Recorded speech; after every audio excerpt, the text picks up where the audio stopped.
There are so many ways that SLPs can use AI tools like ChatGPT to support their practice. You can do things like answering questions. You can use it just like a search engine. Or you can, for example, convert your therapy materials that are in English into any language for educational and learning purposes. You can use ChatGPT or other AI tools to help you write SMART goals or create educational materials. You can have it analyze and describe contents of images.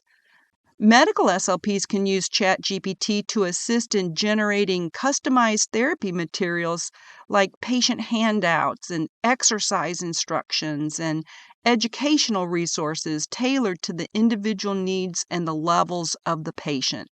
If you're supervising students, ChatGPT can help you can do things like scripting mock therapy sessions or patient-therapist dialogues, and that can be really helpful for training purposes. Or it can help those students prepare for challenging patient interactions.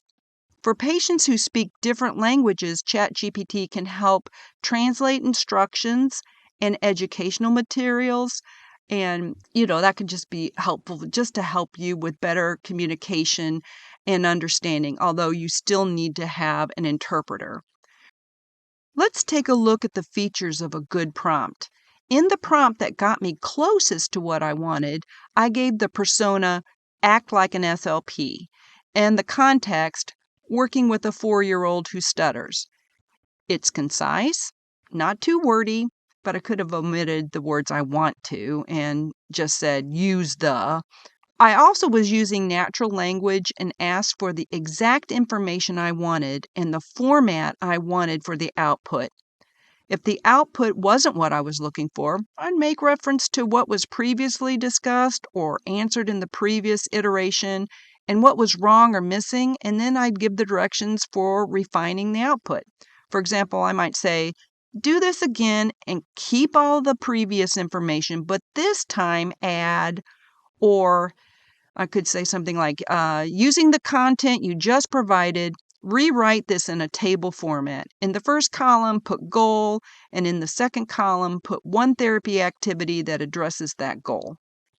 I can also ask it to help me learn how best to prompt. So I can ask it how I should best prompt it. So I could say, act as an SLP who is working with people with dysphagia. I want to create a home exercise worksheet that explains to the patient how to do the Masako exercise. I want the patient to do the Masako 3 times a day and have 10 repetitions in 3 sets. What other information do you need in order to understand my request? Ask me questions. Although I've taken prompt engineering courses and I've learned a lot, I'm convinced that anyone can learn by trial and error. Just simply, the more you use AI, the more skilled you become at it. I've used ChatGPT a lot for literature reviews. At the end of a full day of work, who has time to read 3 really interesting articles that just came out? This is a real game changer for SLPs trying to stay abreast of the literature. There are AI tools that allow you to summarize PDFs. Think about it. Instead of slowly working through lengthy PDFs, you can now have a conversation with a chatbot about the content of a document. You can ask for specific questions or get a quick summary. The link on this slide explains how to use the Ask Your PDF plugin in ChatGPT 4. If you don't have a subscription to ChatGPT plugins, there are AI tools outside of ChatGPT for interacting with PDFs like UPDF, which is powered by ChatGPT 2. There are so many possibilities for using generative AI. Keeping that in mind, let's take a look at a couple of ethical dilemmas that may arise in AI-assisted practice. Chang Ho is a bilingual patient who speaks Korean and English and who has aphasia. To enhance communication during therapy sessions, the SLP has decided to use ChatGPT to help with real-time translation. but she's heard coworkers talk about the patient privacy issues and confidentiality issues when using AI tools like ChatGPT, and she wasn't sure if this would potentially conflict with HIPAA violations. She's also concerned that the use of AI for translation might inadvertently expose Chang Ho's sensitive information to a third-party service, which could result in a breach of confidentiality and privacy. What are some of the key COE rules that need to be considered here? Well, if you take a look at Principle 1, Ethics A through T, this principle concerns the welfare of the patient being paramount. Using AI translation cannot compromise Chang Ho's therapeutic outcomes and should be in the best interest of the patient. For the second principle, Rule G in particular is relevant as it states that individuals shall use technology consistent with accepted professional guideline. The use of ChatGPT must be aligned with these guidelines and standards for maintaining privacy and confidentiality. And lastly, Ethics Principle 3, Rule C, applies here because it mandates that individuals shall not misrepresent services provided, which includes ensuring that the translation provided by ChatGPT is accurate and reliable.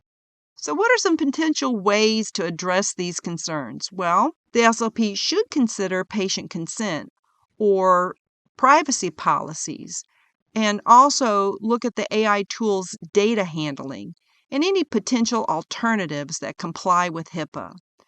The SLP should also consult with a privacy officer or legal counsel to ensure that the integration of this technology into therapy session fully adheres to all relevant laws and regulations.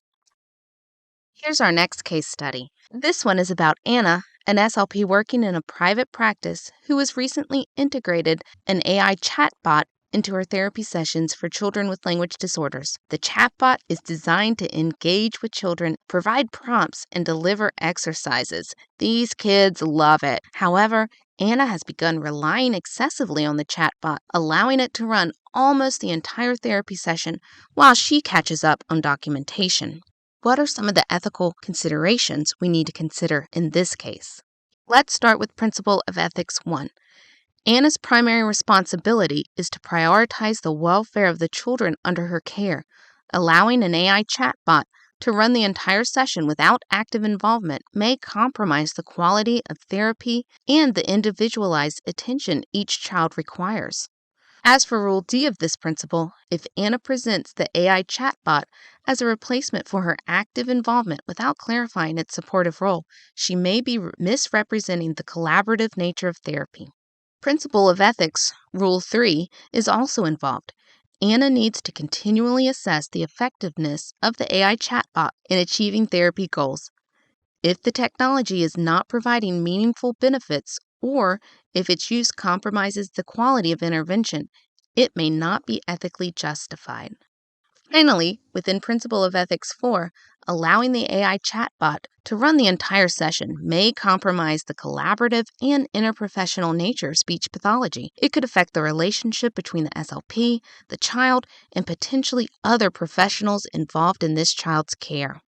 So what are some ways we can help Anna work through this ethical dilemma? First, let's think about active involvement and supervision. Anna should actively engage with the children during therapy sessions, using the AI chatbot as a supportive tool rather than a replacement. This ensures that therapy remains client-centered and individualized. Second, regular assessment of the AI's effectiveness. Continuously assessing the effectiveness of the AI chatbot in achieving the therapy goals is essential. If it proves ineffective or compromises the quality of intervention, Anna should consider alternative approaches. Transparency with clients and families. Clearly, communication to clients and their families about the role of the AI chatbot in therapy is also key. It should be presented as a complementary tool to enhance intervention rather than a substitute for the SLP's active involvement. Finally, collaborating with other professionals involved in the child's care to ensure a holistic and collaborative approach is also an important step. Discuss the role of the AI chatbot and seek input from other team members.